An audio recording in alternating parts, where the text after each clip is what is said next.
All right, folks, thank you for coming out. My name is Dan Bongino, former Secret Service agent, author of the New York Times bestseller, Life Inside the Bubble. My publisher is here today, WND. Thank you for showing up. I was also a New York City police officer and am now a political activist, quite friendly with many in the room. Thank you all for joining us again. This is a very important topic. I'd also like to introduce our panelists, and I'll get into some brief comments on my part, and we'll get right into the second portion of the panel. Lieutenant General Jerry Boykin, a good friend, one of the original members of the United States Army's Delta Force, member of the Family Research Council right now. He commanded some of these Delta Force warriors in combat operations, commanded Army Green Berets, as well as the Special Warfare Center and School. In his 36 years in the Army, Lieutenant General Boykin also served a tour with the CIA. He has participated in clandestine operations around the world, served his last 4 years in the Army as Deputy Undersecretary of Defense for Intelligence. Today he's an ordained minister with a passion for spreading the gospel of Jesus Christ and encouraging Christians to become warriors in God's kingdom.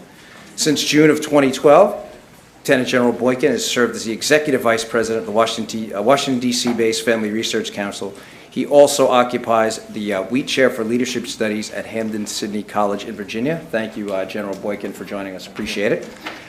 We also have Lieutenant General retired United States Air Force Tom McInerney, member of AIM's Citizen Commission on Benghazi, popular speaker, Fox commentator who I've seen quite a bit on Fox, does a very good job, and a TV and radio military analyst.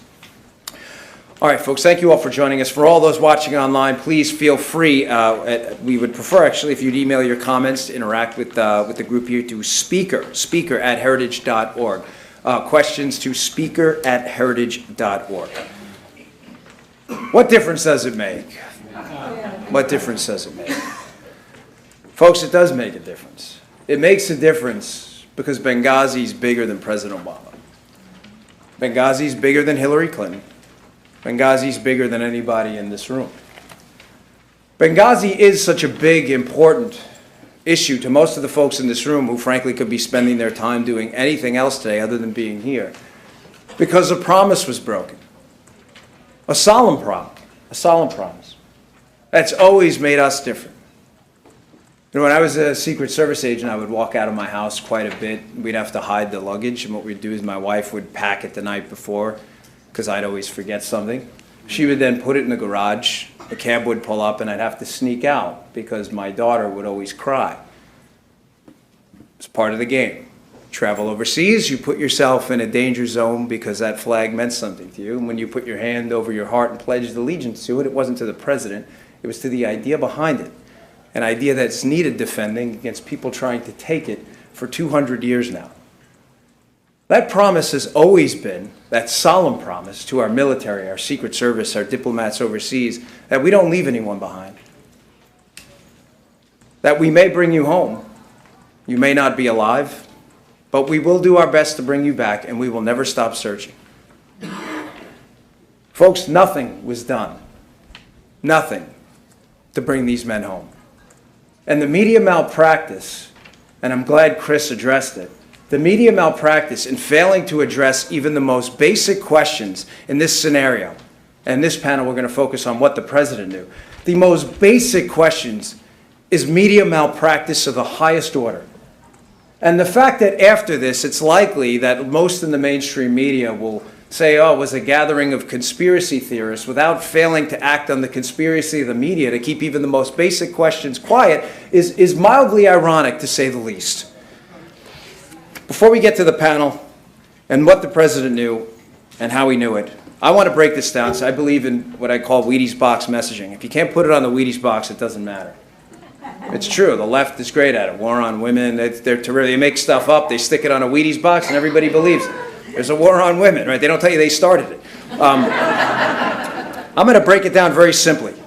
What the president knew, where was he, to a before the attack, a during the attack, and an after the attack. And I'm going to ask these basic questions to those in the media and those in the audience. And if you have an answer, please, if you're a source out there, you can email us too, speaker@heritage.org, because everybody, I think, has been somehow coerced into not speaking. Before, what was the security process?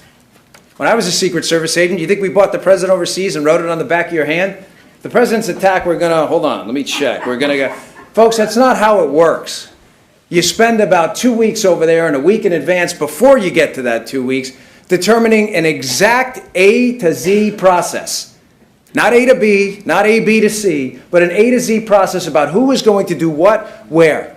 You rehearse the most elaborate and almost absurdly ridiculous of scenarios so people can sleep at night while you're not. Before, what was the process in the event of an attack overseas? The Diplomatic Security Service is a fine agency, the Secret Service of the State Department, full of very talented, dedicated men and women I worked with many times. What was the process? We're asking the wrong question. Who gave the stand-down order? That can be semantic. What process was not followed? Are you telling me your process, if our ambassador was to be kidnapped and killed after Iran, is to do nothing? What part of the process wasn't followed before? The during. Where were those response units? The FES team, ironically called the Foreign Emergency Support Team. The Foreign Emergency Support Team, a multi-agency task force designed specifically to respond to these scenarios. What orders were they given? What process do they undergo in a foreign emergency that was not undertaken in this terrorist attack? And in the during as well, for all those in the media present, and some of those on the conservative side, I will stop talking about this scenario. I pledge this publicly right now. If you can find out for me one simple question. Where was the president on the night of the attack? I will zip my mouth quiet on this topic for the rest of my life if you can answer me that one question. Where was the president on the night of the attack? And I would argue to you during that the most important fact we know is where the president wasn't on the night of the attack. For those who've worked in the White House, the Situation Room is where you handle situations. And thanks to the dude, Tommy Vitor, we know that's where the president wasn't. In some places they call that a clue, not in the mainstream media. So answer that. Finally, afterwards, basic question for our media friends and those online as well. Who invented the video meme? Not the protest meme. Because you get the Lanny Davises of the world who will go out there and find little new, well, someone one time in an email mentioned a protest in Egypt, so there you go, that was it. No, that's not good enough. Who planted the seed and said we are going to mislead and lie to the parents and the spouses and the kids of these 4 dead patriots, and we're going to tell them a video did it? Presidential? I don't think so.